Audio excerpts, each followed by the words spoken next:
министри, почитувани директори на явни предприятия на основните училища,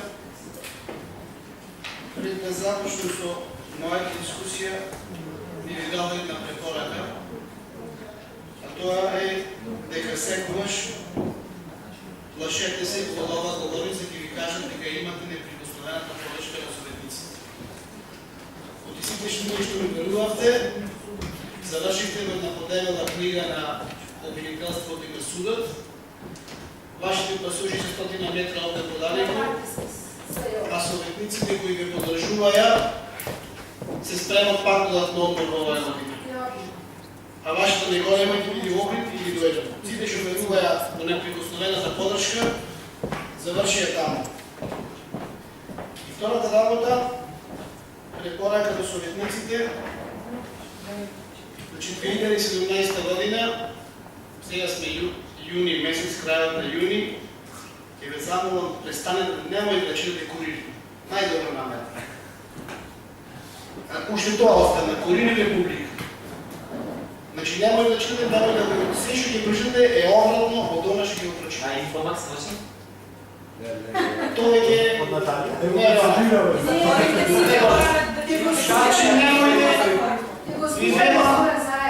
немојте да читате курири, ќе ви кажем едновечен пример. Пред 2 месеци заложениот за политичка пропаганда Игор Аџиевски стана, ни изваде албански пари, 5000 евра за читање на албански јазик, за разборување на албанска платформа. Сега, после 2 месеци денес почна за Бугарија. Цар Самуил, Бугарија, македонците, не знам како. Сега, следната работа што е, негде прочитав што ќе се случи ако Заев или во Јапонија. Курир ќе ни напише дека треба да ставиме камиказе сите, така се договорил Заев. Ме лажат бе луѓе. Ме лажат. Значи ме лажат. На Министерството видете го. Значи многу ми е мило. Отворете го сајтот и видете го. Значи многу ми е мило некои од советниците на ВМРО да ја смени реториката, ама то несвесно го прави. Денес колешка Лозановска, вие прв пат ја сменивте реториката на ВМРО и ни кажете, ја отворив програмата на владата.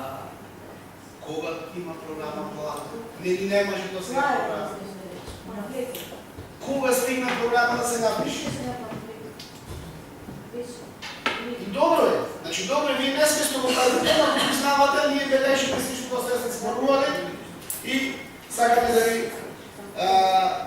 да ви кажем. Зборувате за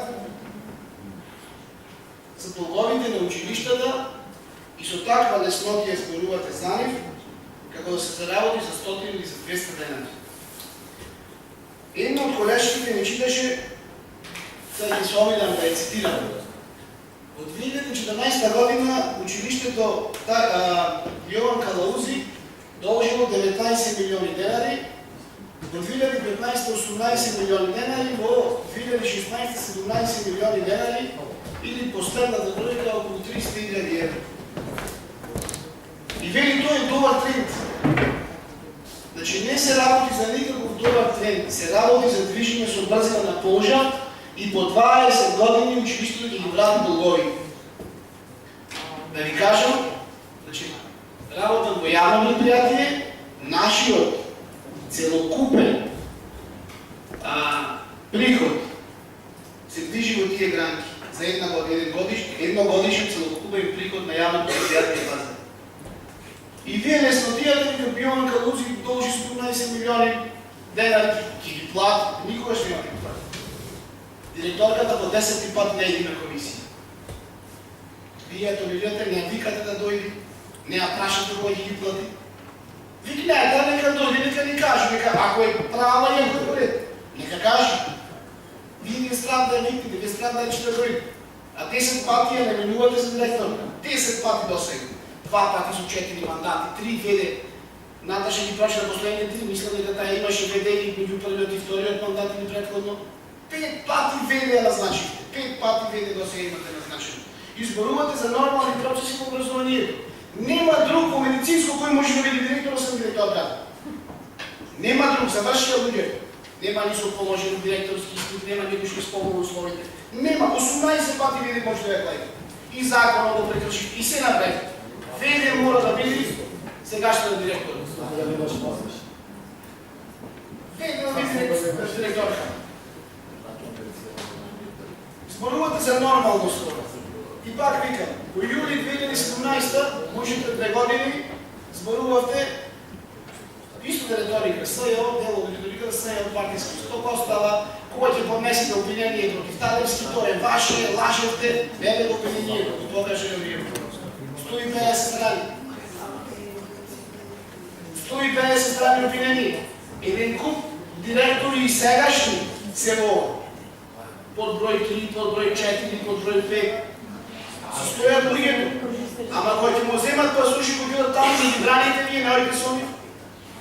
Еве, број 3, број 4, број 5, број 6, 7, 8, 9, 10, 11 и така натаму и така натаму. Не е докажано ништо сега, што излезе со тоа. Значи, колежката Пезановска 10 пати имате рече одговорница кога ќе подредите обвинение. Еве го обвинението, прифатено од суду и закажано главна расправа. Сакам да ви кажам, за оној што ги храбревте, значи не дека ако сакам да се ситам, но ќе ги читам по име и презиме, ќе читам од не сакам. Ги храбревте за работите, ги храбревте да ги прават работите, му викавте добро е терајте, подпишвајте, меѓутоа кога даде обвинението, тие одат. Не ме викат со нив. Денес петок е Талевски да се пријави. Не одат тие, значи не одите со нив. Ги оставите така луѓе. Понатаму. Зборувате за кои се вашите нормални работи во образованието, сега што ги зборувам. Зборувате дека има редовна настава, денес еве се дадоа свидетелствата, мислам дека тоа е еден голем напредок во образователен процес. Не дај Боже се вратиме 11 години назад да нема свидетелства. От сите ние овде, учувајќи лекторите, завршивме во времето на ВМРО ДПМН. Ние не учевме, немаше училишта, немаше свидетелства, немаше книги, ништо немаше. Професорите ништо не знаеше да учеа нас. Вие зборувате дека системот на образование почна 2006 година. Кој од 2006 до сега заврши е супер. Назад не. И не ме Боже вика да се дадат толку што уче. Јас си предај Боже се дадат и учам кој каде сам. Ки ги терат да учат, да сега само 5 ки го пишува. Децата вика добиваат места по надпревари, хигиената е на завидно ниво. Немате луѓе за работа во 2017 година за хигиената на завидно ниво. Некој прашал дали сме видели некакви напор училишта, дали сме видели училишта напор. Немате да зборувате за вакви работи. Се било смената, било глупи, било нови табли, нови прозорци, не знам како. Не знам преја видов една од директорките ми е школска другарка. Сега бевме на 25 години од култура, беше и таја. Ви сте глупи, ви сте бенџери, ви сте там и таму да не знам да ги смена. Какви нови глупи зборуваме? Какви нови области? Да, негде се напреми, тоа нормална работа е во 11 години да се сменат клупите, случината или капове да се смени. Вие ги прикажувате основните работи како врви достигнување. Како во некој домашен буџет си купивме фармаки, патеки и нов костум си купивме. И ги си купиме, само да време си носи достапноста до интернет. Не обвинувате дека во 2005 немало интернет. Имаше тоа, знаеше некој, имаше сегде во светот. Зборуваме за екстерното образование. Да, наша беше. Ова дека ги покинеме екстерното направено. Како ги еволуираме понатаму, тој ќе си каже владата и екстерното ресорното министерство. Екстерното тестирање факт дека представуваше стрес. Викате, најмесните биле одличните ученици, бидејќи се укинало екстерното оценување. Ами видите, колешки, ако прашате, ќе видите дека, например, од 25 деца во просек по училиштата, 20 се отлични. Тој процент дојдат. Нямате прашање? Мислам дали е реално, вие викате со екстерното е реално, јас викам дека не е реално. И дека екстерното нема врска со феноменот на учениците. Нема врска. Нема врска со екстерното обседување.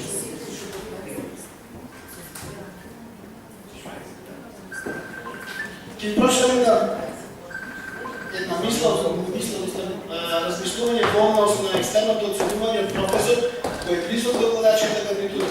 Меѓутоа јавно ги искажува своите ставови за одредени области, бидејќи работи како професор и во образование.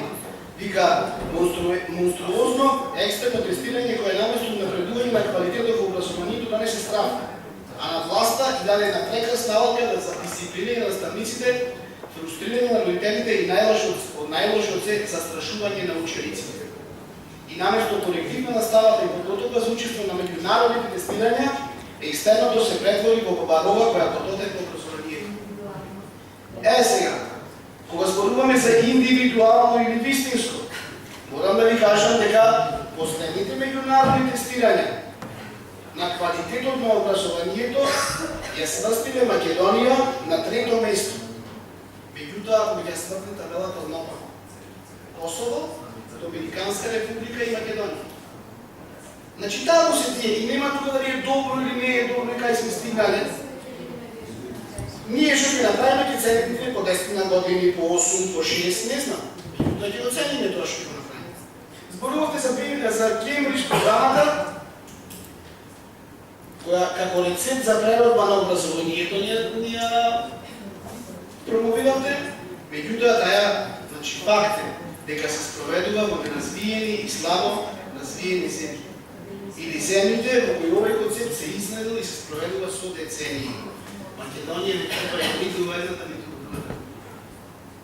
И тој експеримент ќе слушните, ќе видите дека се работи само за купување на програма која кошташе милиони и милиони евра приватни наручатели. Значи тоа е Кембридж програмата. Немој да мислите дека тоа учат деца на не знам во кој земји или дека тоа е некој систем приватен од целокупното школство, во државното школство. Проект компјутер за секој дете. 50 милиони евра се потрошат за... Дали тие пари можеа да се потрошат поинаку? Дали го дадоа резултатот? Мислам дека не. Дали можеа поинаку да се потрошат? Да. Дали некој убаво се офаќа проектот? Тоа сум 100% сигурен. Од 50 милиони евра. И полно такви големи работи кои ги направи власта, останува зад нас и се надевам дека, учувајќи во Кембридж и другите работи, ќе видат многу брзо укинати. Во однос на големите инвестиции кои ги направивте во образованието во Битола, одземајќи ги училиштните сали, кои ги направи државата и за кои не можам да кажам ниту еден збор така не требаше да се направат, не успеавте во овој период да изградите ниту едно основно училиште, ниту едно средно училиште. И кога зборувате сега да се вратиме 11 години, не да е Боже, и да се вратиме 11 години, училишта ги бидат пак истите. Нема нови згради. Ви слушам постојано, зборувате училиштето во Куешево, и некој кој ќе слуша ќе мисли дека се работи за не знам какво училиште, меѓутоа да се работи за 2 ученици. Во кои учат по 10 на деца. Значи, ние се факти. Изборуваме за област, денес во која, значи, особено во Битола се покажа катастрофални резултати. Во сите, како сакате, гледајте ја, гледајте и толкувајте, меѓутоа резултатите се катастрофални. Во однос, какви финансиски загуби успеавте да произведите, што може да го завијате неголемите заплати. Значи, 1 милион и 700 000 евра должи училиштата во Битола по разни основи. И немаше понатаму ние да зборуваме. Вие ми зборувате за квалитет на настава, во која директорката на училиштето го вика работење, му дава 200 денари, му вика да купи кредит за да пише тест на денес. Немате да Значи никъде не се случва при нас, ни кажат другото. Кай, решиш да ме пушти, да да пушти къде, да купам къде, да ти нема. О, да купам сунгер, нема. И вие зборувате сега за образование и високи резултати. Блокирани за сметките на 10 училища. И она се навеќе пак. Криминал, големи размери кои се јави по предметот на личен транспортер. Платени се 300.000 евро.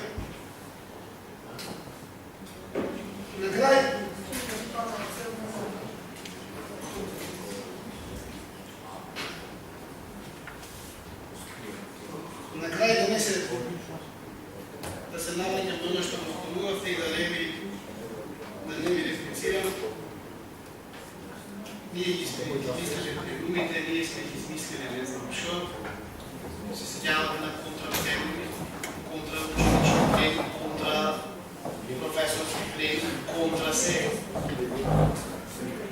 Ако ништо друго, видите каква е различна државата. ВМРО на мојата опозиција протестираше 70 дена, власта не издаде ниту еден протест. Што е напред од демократија, напред од држава. Демократија се тоа е напред. Нема други контрапротестанти. Гледа да ги пушти на телевизија, еден представник на власта, еден представник на опозиција. Едно ги пушати контрапротестација. Таа е разлика. Значи многу таа е разлика. Со текот на времето. Што не правите контрапротести за Македонија се работи. Значи, Значи,